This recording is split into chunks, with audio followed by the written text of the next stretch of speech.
Hey everybody, Jason here, Byrider Madison. Just wanted to do a short little video about spring and about driving in the wet and in the rain. A couple things, definitely want to make sure have good wiper blades. I am always a firm believer of just replacing them, but if you're not going to replace them completely, at least get the replacement blades so that you can have some good, clean quality blades.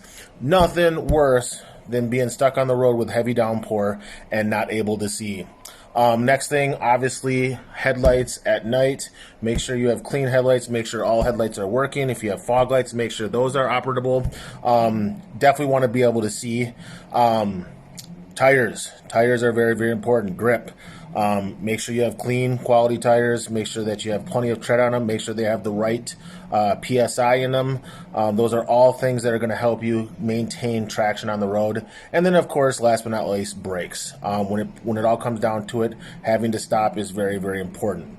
So just make sure you take a peek at all those things. Make sure that those things are currently up to date and stuff like that. Because obviously, with spring coming in, you're bound to get that rain, and it is important to be able to control the vehicle in it.